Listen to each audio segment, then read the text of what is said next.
Succession is a strange show. It's a series about a dysfunctional group of siblings vying for a chance to take over the reins of their father's multi-billion-dollar media empire, just at the time that his advancing age is starting to push him out of the fast-moving world of the modern information age. And if you're familiar with the series at all, I don't think you can blame me for going into it with a vastly different idea of what the show is going to be about than what it actually is. L to the OG, dude be the OG. But let me just preface this entire video that I don't think that this is a bad show, because it certainly isn't. It's just a series that, intentionally or not, doesn't really live up to the weight of its own premise. We can talk about our feelings. If there's any type of abstract that I would give for a video like this, it's that Succession is a modern day Game of Thrones, House of the Dragon narrative with such an uncomfortably realistic cast of characters and situations that sometimes I'm left cringing more than I am getting invested with the drama or laughing at some of the jokes. It's a show where none of the main characters actively win any of the major conflicts because that issue continues to evolve for just another character to exploit until something better comes along. And at times it is so painfully realistic that it would make an episode of The Office feel like a slapstick comedy. Oh, come on, man. F*** off. I'm not a particular fan of foul language. Thank you. Good morning. Panic Meister cooking up his sweaty spaghetti.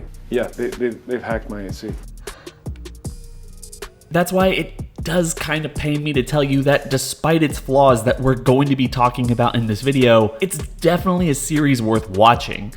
And at least to me, it's the best worst show on television. And I honestly think you have to see the entire thing just to understand where I'm coming from. It is burning my eyes, but I cannot look away. So cards on the table, I watched the first season a bit after it first aired because I got a decent deal on the first season's Blu-ray. HBO Max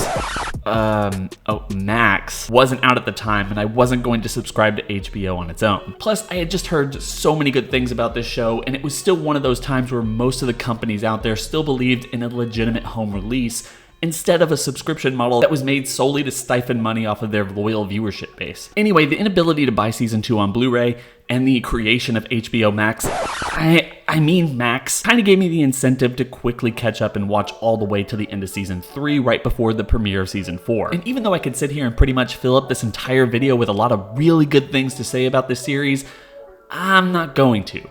Probably because it's the same stuff that everyone else has to say about it. If well-realized family drama sounds like your jam, give it a try. Succession is a lot of business talk, sure, but like a lot of people have said, it's also extremely Shakespearean in the way it handles power. In spite of that, a lot of the most compelling moments are entirely non-verbal. Whether it's Shiv silently seething at the end of season 3, or the many looks on Kendall's face as he goes through an absolute roller coaster of gaining and losing power. Sure, all of that stuff is true, but still, my viewing experience left me with a little sense of emptiness. In fairness, I'm willing to chalk it all up to the higher expectations I had for the series as a whole, as well as how much better this show plays out on a week-to-week format instead of your typical binge model. But I don't really take either of those as a definitive stance against the issues that I have here. For one, this series is a critical darling with fans and reviewers alike, all of which are just sharing their undying love for the show with each individual episode. And second, I don't think you can really expect the show to realistically be viewed on a regular week-to-week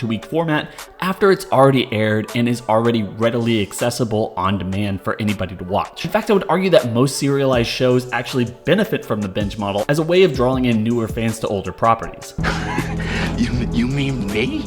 Still, a dramatized depiction of the Roy family is something that still continues to hook me and gets me to watch the final season as it airs. But after fully catching up, I have to say, I don't really understand the praise that this show gets. Sure, the core cast is fantastic, but I'm not overly interested in watching a depressingly real-life Game of Thrones, complete with overly educated nepo babies who are just competent enough in their undeserved positions to maintain their privilege in modern-day society. The whole thing just leaves a real sour taste in my mouth, and I think that that's one of the things that keeps throwing me for a loop as I continue to watch. You see, when I first started watching this show, I honestly thought it was going to be a dramatic look into the ultra-wealthy, but in reality, it's a series that sacrifices drama for realism. And ironically, I feel like that's what's drawing all of the praise from fans and critics alike. But I feel like that's all nonsense. These aren't compelling characters, these aren't relatable stakes, and it's certainly not a sympathetic narrative.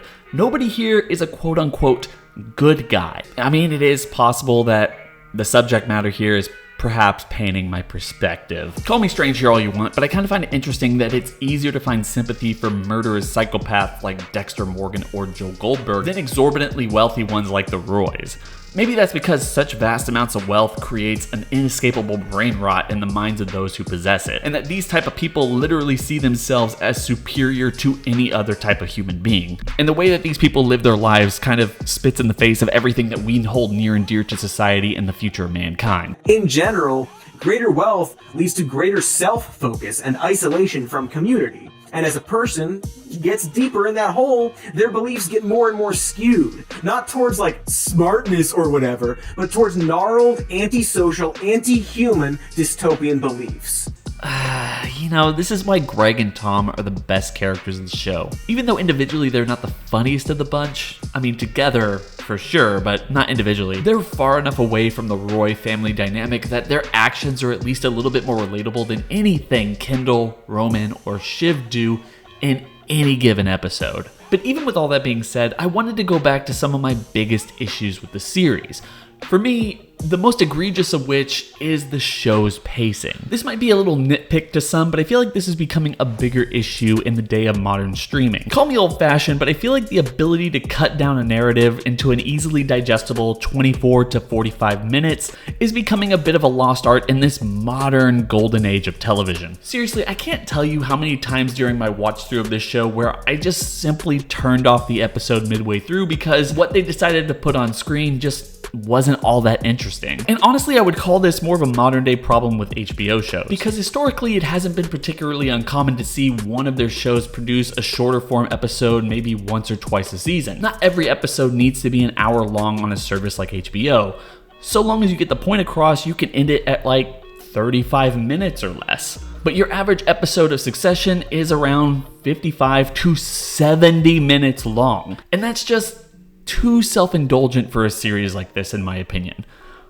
Please be nice in the comments, but not really. I don't really care. Say what you gotta say. The second issue I have here kind of jumps off the first, as the series continuously flirts with massive expansions or acquisitions of the family business, and the characters attempting to leverage their positions not only for the company, but also the family as a whole. For the most part, I feel like these storylines are what keep the show fresh and interesting, as we see everyone attempt to game out the company's future and their place in it. But if we're honest with ourselves, there's only so many times that this type of plot point can come up and be used until it gets old and stale. From Kendall's bid to out his father from Waystar to Logan's attempt to buy PGM, or Kendall's bid to get his father out of the company, to Roman attempting to acquire Gojo, to Logan's attempt to allow Gojo's acquisition of their company, to Kendall teaming up with Roman and Shiv to stop Gojo's acquisition of their company and out their father from Waystar. Are you starting to see a pattern here? The biggest narrative issue I have with Succession is its insistence that this constant back and forth is compelling television. Nothing outside of one event in the entire series that we're going to talk about in just a second, so spoiler warnings ahead, nothing has fundamentally altered the realities for our characters in this entire show.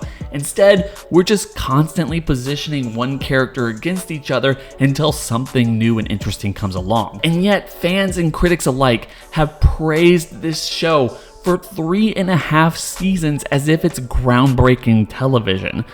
All the while, they've been diligently avoiding that checkmate scenario that they recently put with Connor's wedding in season 4, episode 3. We don't know he's gone. And as much as I want to sit here and praise that episode because it was a brilliant hour of television, seriously, the idea of killing Logan off screen and just having the reactions from his children despite everything that they've gone through for the vast part of this show is a brilliant take and something that I was not expecting. But for me, it just took them a little too long to toss the entire table and reset the board into something that was a little bit more interesting. And right now we only have just a couple of more episodes to see how all of this is going to shake out, and it feels a little bit rushed to me. However, despite all of these lingering issues, I would be lying if I said I didn't enjoy my time watching this show. If you're looking for a series that understands its core cast and knows how to expertly balance the dark narrative tones with appropriately lighthearted humorous jabs, and you don't necessarily care about terrible pacing or more than repetitive storytelling, this could be the show for you. As for me, no matter how many times I turned off the show mid-episode or found myself in disbelief about just another rug pull that promised to shift the core dynamic, I always kept coming back each and every single day. interested to see where everything was going and how the continuing Roy family conflict would shake out. So is Succession the worst show on television? Certainly not. Is it the best? Not by a long shot. Is it the best, worst show that I've ever watched? Yeah, it might be. But that's just my take.